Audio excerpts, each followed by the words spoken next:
জনসভা করেছি, অনেক আগের কথা। ওই সেই টিপাই মুখ বাদ যখন হলো, ওইটা যাওয়ার সময় ওখানে এক জনসভা টমা করে গেছি, আর আসা হয় নাই। আসবো কি, সরকারের মেহমানখানায় তো খালি যাইতে হয়, যা সরকারি যত্ন মেহমান হয়। আপনারাও যান, আমাদের আমির জামাত আপনাদের সিলেট এই সুনামগঞ্জে তিনি চাকরি বাকরি করে গেছেন, সব তো একের পর এক সরকার খুব মহব্বত করে বারবার খালি নিয়ে যাচ্ছে, আর ছাড়তে চায় না। আসসালামু আলাইকুম সুপ্রিয় দর্শক, সিলেটে ত্রাণ নিয়ে গিয়েছেন বাংলাদেশ জামাত ইসলামী সেক্রেটারি জেনারেল অধ্যাপক মিয়া গোলাম পরোয়ার। এ সময় তিনি জনগণকে সান্ত্বনা দিয়ে কোরআন হাদিস দিয়ে নানা উপদেশ দিয়েছেন। আমরা শুনে আসবো তার মুখ থেকে বিস্তারিত।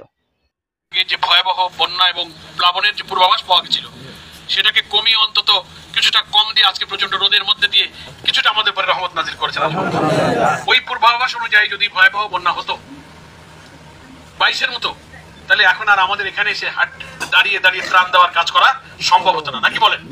তাই আল্লাহর যে কোনো ফয়সালায় আমরা সন্তুষ্ট থাকবো। আজকে পবিত্র জুমার দিন, আপনারা জুমার নামাজ পড়েছেন, পানি তো এখানে উঠছিল, নাকি বলেন? এখন চলে গেছে, ঘরেও পানি উঠেছে। আল্লাহর কি ইচ্ছা, এখন প্রচন্ড রোদ উঠেছে, মাথায় খুব গরম। এই আল্লাহ সব নিতেও পারেন, ঝড় বন্যা আবার তুলেও নিতে পারেন, আলহামদুলিল্লাহ। সেজন্য তিনি আমাদের রব। রব মানে হল প্রতিপালক, লালন পালনকারী। কার কখন কিসে আমার কোনো কল্যাণ আছে আমার হয়তো তা জানা নাই, নাকি বলেন? সেই কারণে আমরা আল্লাহ তাআলার সব ফয়সালার প্রতি সন্তুষ্ট থাকবো। আল্লাহর অনুমতি ছাড়া কোনো মুসিবত আসে না, আল্লাহ কোরআনে বলছেন। এবং এই তাকদীরের উপরে যারা মজবুত রাখবে, আল্লাহ তাদের দিলকে প্রশান্ত করবেন, সবর দেবেন, এটা আল্লাহ কোরআনে বলেছেন। তো আজকে সুনামগঞ্জ জেলার এই সাতক, আমি অনেক আগে এখানে শ্রমিক অঞ্চলে সমাবেশে এসেছি, জনসভা করেছি, অনেক আগের কথা। ওই সেই টিপাই মুখ বাদ যখন হলো, ওইটা যাওয়ার সময় ওখানে এক জনসভা টমা করে গেছি, আর আসা হয় নাই। আসবো কি, সরকারের মেহমানখানায় তো খালি যাইতে হয়, যা সরকারি যত্ন মেহমান হয়। আপনারাও যান, আমাদের আমির জামাত আপনাদের সিলেট এই সুনামগঞ্জে তিনি চাকরি বাকরি করে গেছেন, সব তো একের পর এক সরকার খুব মহব্বত করে বারবার খালি নিয়ে যাচ্ছে, আর ছাড়তে চায় না। তো দয়া করে আমাদের কেন্দ্র নেতৃবৃন্দ কিছুদিন আগে মুক্ত হয়েছেন, আপনাদের সঙ্গে দেখা হয় না অনেক দিন, আজকে দেখা হলো। আপনাদের চেহারাগুলো দেখে ভালো লাগছে। ঝড় বানবাসী মানুষের মনে যে কষ্ট, চেহারায় যে বিষণ্ণতা থাকতে হয়, আপনাদের দিকে তাকিয়ে সেই কষ্ট বোঝা যাচ্ছে না। বোঝা যাচ্ছে আল্লাহ ফয়সালায় আপনারা খুশি আছেন, নাকি বলেন? আর আপনারা আমাদেরকে অনেকদিন পর দেখতে পেলেন।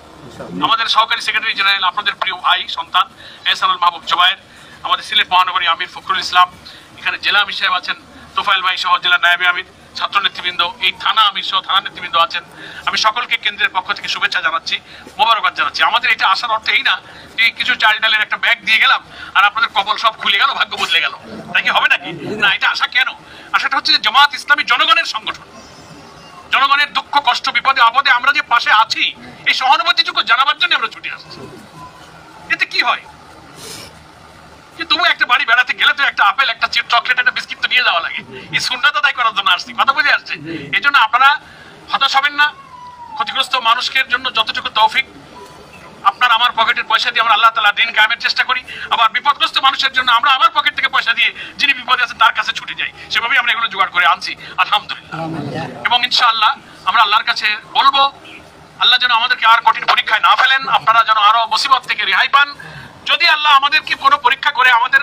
সুপ্রিয় দর্শক, জামাত ইসলামের এই কার্যক্রমটি আপনারা কিভাবে দেখছেন, অবশ্যই আপনাদের মূল্যবান মন্তব্য কমেন্ট বক্সে জানাবেন। সবসময় সত্য নির্ভর তথ্য পেতে আমাদের চ্যানেলটি সাবস্ক্রাইব করে আমাদের সাথে থাকুন। আসসালামু আলাইকুম ওয়া রাহমাতুল্লাহি ওয়া বারাকাতুহু।